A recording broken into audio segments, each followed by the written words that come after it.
Nick Dupree is a young man with muscular dystrophy who uses a motorized wheelchair and a portable ventilator. Personal assistants provided services for 16 hours a day so Nick could attend college and carry on his daily activities. Nick received these services through his state's Medicaid Early and Periodic Screening, Diagnostic and Treatment Program. At age 21, those services end. The only way that Nick could continue to receive the same level of services would be to live in a nursing home. Knowing that this would happen, Nick took on the system. He launched a crusade from his computer to change his state law. He sent emails to legislators and policymakers. Nick also launched his own website. His action resulted in a new Medicaid program that continues in-home personal assistance services for eligible individuals after they turn 21. He achieved this result about 10 days before his 21st birthday. As Nick so aptly demonstrates, the actions of one person can make a huge difference. Unlike Nick, however, people often feel powerless and don't know why or how to change their situation. This module will provide an understanding of the statutory, legal, and regulatory aspects of independent living in order to understand how we may change society through existing laws. You have already learned about the early years of the independent living movement.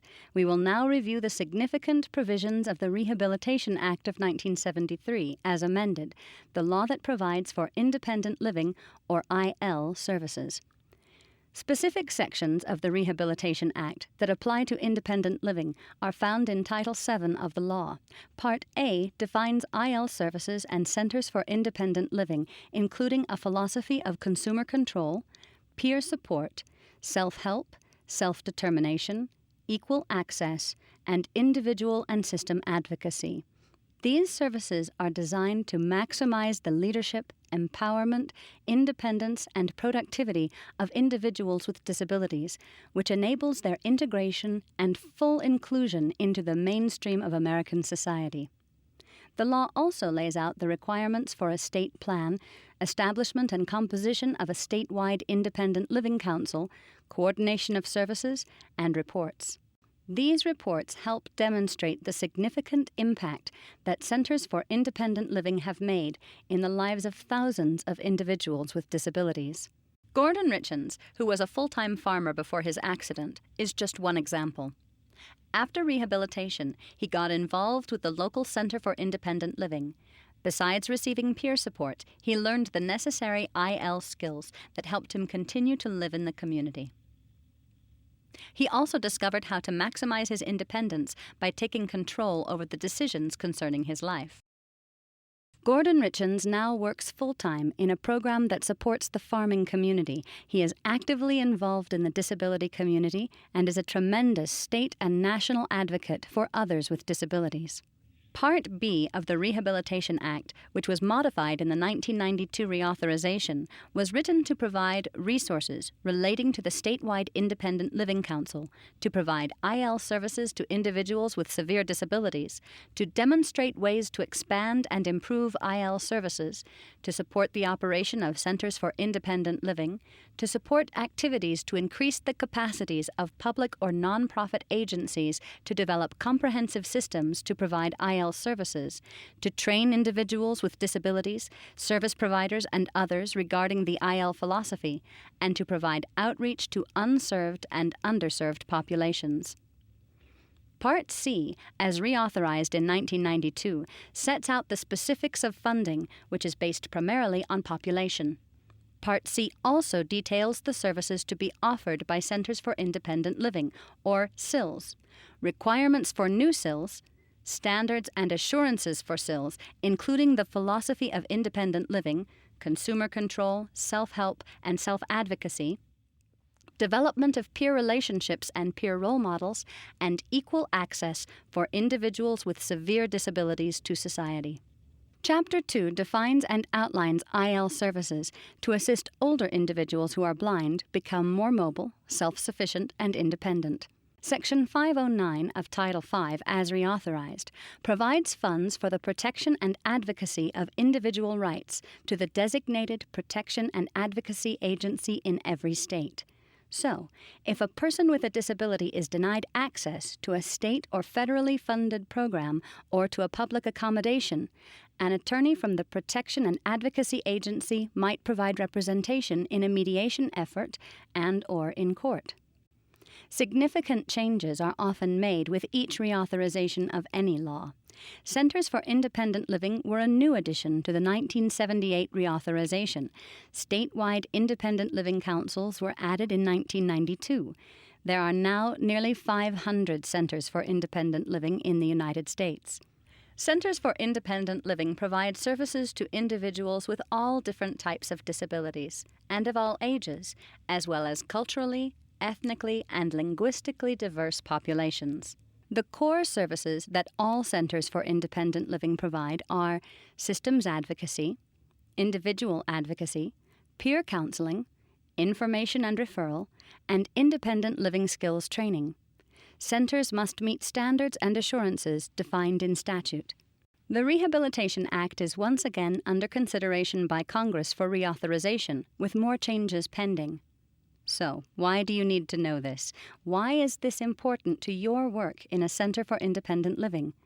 You probably know it hasn't always been as good as it is now for people with disabilities, nor is our world perfect by any stretch of the imagination. From other parts of this curriculum, you have learned of the struggles to enact legislation and regulations that benefit people with disabilities. You have learned of the time it took to achieve some success. You are a part of our changing nation, along with people with disabilities, their families, and friends. None of the laws currently in place, including the Rehabilitation Act, is perfect.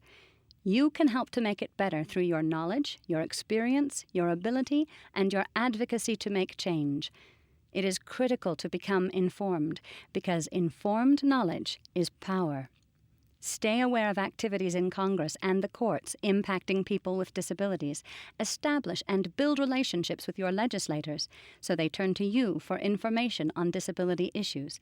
This will place you in a position to influence decisions impacting people with disabilities. Become involved in decisions that impact your life and can influence the quality of life for people with disabilities.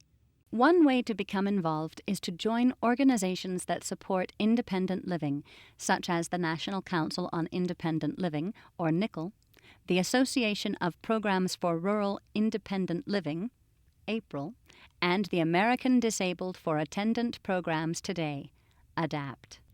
NCIL was founded in 1982 and represents over 700 individuals and organizations, including Centers for Independent Living, statewide councils for independent living, and other organizations that advocate for the human and civil rights of people with disabilities throughout the U.S. NCIL provides strong national advocacy with member alerts when grassroots action is needed. NCIL provides support and training to centers and statewide councils in organizational development, coalition building, strategic planning to accomplish community systems change, national disability policies, and law. NCIL also provides advocacy at the national level on issues determined by members and technical assistance where needed. There are any number of statutes and regulations that impact people with disabilities. This module will briefly address just a few of the statutes most relevant to your work in independent living. We encourage you to learn more. After many years of struggles, the Americans with Disabilities Act was passed and signed by President George Bush in the presence of thousands of advocates on July 26, 1990. This law created broad civil rights protections for people with disabilities and was modeled after the Civil Rights Act of 1964. The ADA covers employment, public services, public accommodations, and telecommunications. The ADA enabled millions of people with disabilities to go to work, participate in community life, access state and local government programs and activities, access public transportation, and much, much more. The Architectural Barriers Act of 1968 was designed to eliminate architectural barriers in all federally owned and leased buildings. The Rehabilitation Act of 1973 contains a critical provision that impacts all of us in many ways. Section 504 of the Rehabilitation Act requires that any entity which receives federal funds may not discriminate against people with disabilities. This provision impacts education, community life, and employment. Additionally, the 1978 amendment of the Rehabilitation Act created the Centers for Independent Living. The Individuals with Disabilities Education Act, or IDEA, formerly known as PL 94-142, was passed in 1975. For the first time in history, children with disabilities had the mandated right to a free and appropriate public education in the least restrictive environment. This statute is critical for the educational opportunities and future of all people with disabilities. The Fair Housing Act amendments of 1988 prohibit discrimination against people with disabilities in housing. It is unlawful to deny a dwelling to a buyer or renter because of the disability of that individual, an individual associated with the buyer or renter, or an individual who intends to live in the residence. Every state and territory in the nation has an Assistive Technology Act program funded under the Technology-Related Assistance Act of 1988. The Assistive Technology Act of 2004 supports the continuation of these programs and provides for device demonstration, device loan and reutilization programs, training and technical assistance, and alternative financing programs. The Ticket to Work and Work Incentives Improvement Act of 1999 made many changes to the Social Security Disability Programs, SSI and SSDI, Medicare, and Medicaid to encourage working by people with disabilities. How can we use these laws to accomplish the work of Centers for Independent Living? A basic knowledge of each of these important statutes can help you in your work with individuals with disabilities. These laws provide a range of policies that impact people in all walks of life. Sometimes, knowing that a statute or regulation exists can help you solve a problem for someone. For instance, you may be asked to help a person access work, request accommodations, locate an accessible place to live, or participate in their community in a meaningful way. Who's got the power? We have the power. It's the law. As you've heard previously, it hasn't always been the way it is now. As learned in previous modules, the situation for people with disabilities has been difficult at best. However, none of these laws is perfect. All are open to improvement. It can always get better through your efforts. We can help make policies better through understanding the laws that impact the lives of people with disabilities with whom we work, and the implications of those laws. These laws, and others not even mentioned here, give you the tools to be a change agent.